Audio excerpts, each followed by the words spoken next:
Hey guys, welcome back to Horror Junkies 509. We are the Horror Junkies. I'm Jeff. I'm Kyle. And so basically what we're going to do here, guys, I put every single one of my horror movies in a randomizer, and we're going to spin the wheel. It's going to tell us what we're going to watch. Then we're going to go ahead and watch it, come back to you guys, and we'll have a little sit down. Alright, so Jeff, you want to do the honors? Sure thing.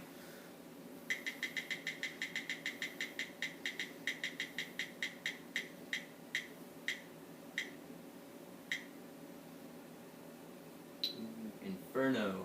Alright guys, so my copy of that's a Blue Underground, so if you guys have been paying attention, you're going to be hearing that a lot. So it's a slasher movie, I do believe, so hopefully when we get back we'll talk about kills, the killer, and maybe just some dumb horrors we didn't like. Right. Alright guys, we'll see you in a little bit.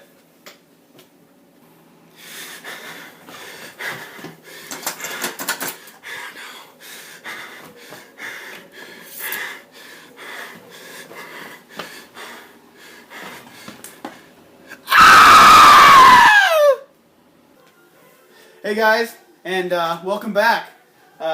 We just sat down and watched the movie Dario Argento's Inferno. Beforehand, I really couldn't tell you if this was a slasher or not, but now I'm for sure. It's definitely a slasher movie. A little more of a mystery slasher movie because there was kind of a lot of slowness going on, but you know, still not a bad movie. We'll go ahead and kick off into the body count, you guys. Well, actually, let me talk about the film a little bit. Like I said, it was directed by Dario Argento. See if I can say that right today. Made in 1980. So it's definitely in the prime time of slasher movies. So I don't really know much about this director, but you know, maybe as we get to doing this, we'll learn some more and we can be more informal for you guys. So like I said, going to the body count, there was 7 kills in this movie. Kind of one at the end. Can't really decide if it was a kill or not. But we'll just leave it at that on that. As far as our favorite kills, Jeff, what was your favorite kill of this movie? I think my favorite kill was when the killer had the girl's head slammed on those nails on the windowsill, and then they took a broken window and used it as a guillotine to try and decapitate her. And it was just so gnarly. See, I think the best part about that one is the fact that they didn't get all the way through it. I think it made it a little bit more brutal. Because, like, you know, if he just went through the neck, it would have been any other decapitation, really. Yeah, I like that because it wasn't as efficient as you think it would be. So she was just like slamming it, and it wasn't getting all the way through. Wasn't happening. Wasn't happening for it. All right, so my favorite kill is probably the old guy with the crutches. He was in the pond trying to kill these cats, which isn't cool. So we already know that this guy's got to go. Fucking bastard. So right, exactly.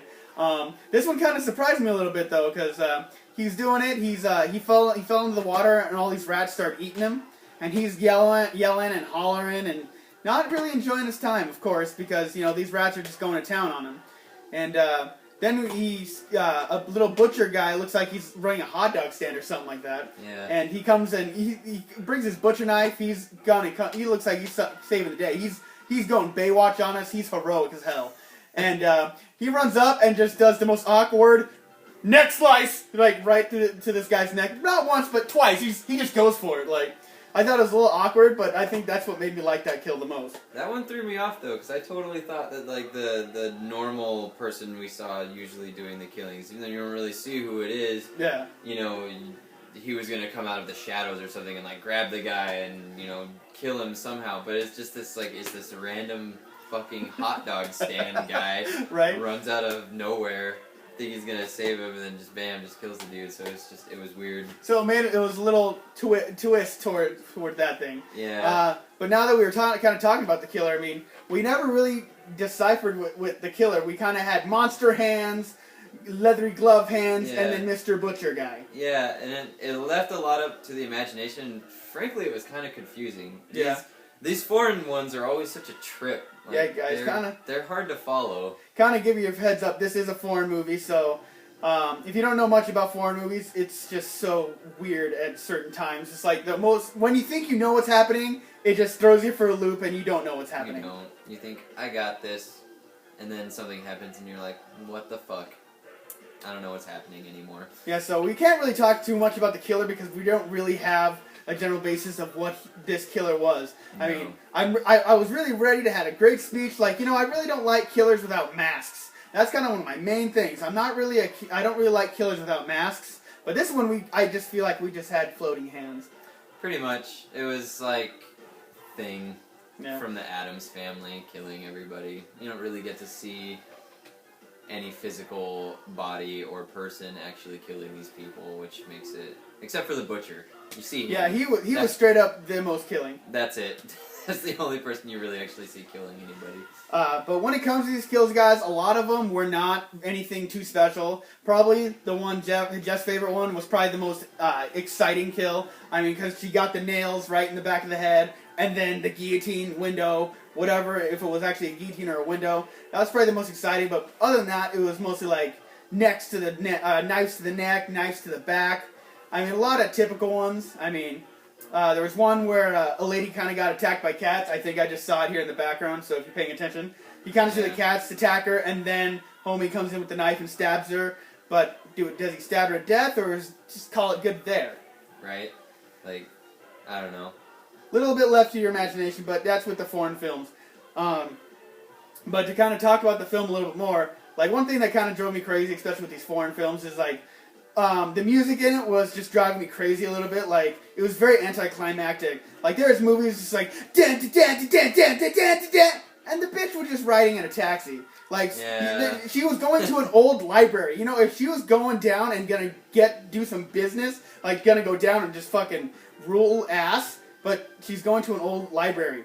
So it was just like, I was like, oh, shit's about to go down, and yeah, very, very unfitting music for whatever was going on at the time. Like riding in a car, like he said, or there's like a part where a guy goes into like a cellar type deal, and they're just playing the most balls to the wall, like exciting music, and nothing really exciting is happening. You're just kind of like, okay. Like, you're kind of getting music that you'd expect, like, Rocky montage-esque kind of, like, shit's getting done. But in the movie, just something very anticlimactic is happening. So I thought that was kind of weird. But kind of to finish this up here, you guys, me and Jeff will go ahead and talk about a little bit about the movie, and we're going to go ahead and rate it. I'll go ahead and kick this one off. Personally, I mean, I felt like it had good kills. It didn't really have much of an atmosphere, really, because it was set kind of all over the place, so you couldn't really follow it that much. I mean, like I said, the kills were good. The killer was almost practically non-existent. I mean, the characters weren't annoying, so I was like that. When you had to deal with the annoying chick or the slutty ones, you didn't really have to deal with it in this movie, so it was kind of a nice change of pace. So for me, star rating out of this, out of 10, out of whatever, I'm going to probably go about a 6. I mean, because it definitely has rewatch value. I'll definitely rewatch this. I mean, it was an hour and 40-some minute video movie, which I'm not used to with slasher movies.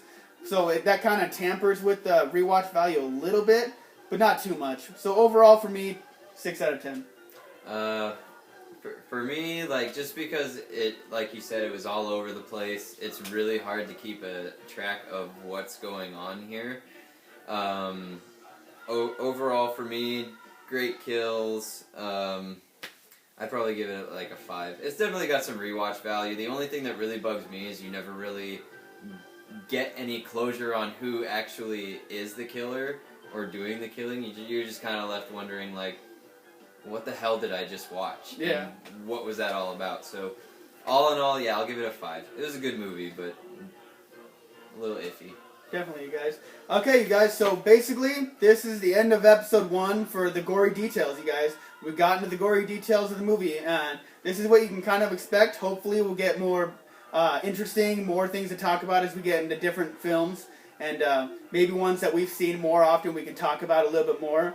But, I mean, for probably just going at it without too much going on, this is what it's going to be like. So, we're the Horror Junkies. I'm Jeff. I'm Kyle. And that's really all we got for you. Party on, Jeff. Party on, Kyle. You guys have a good one.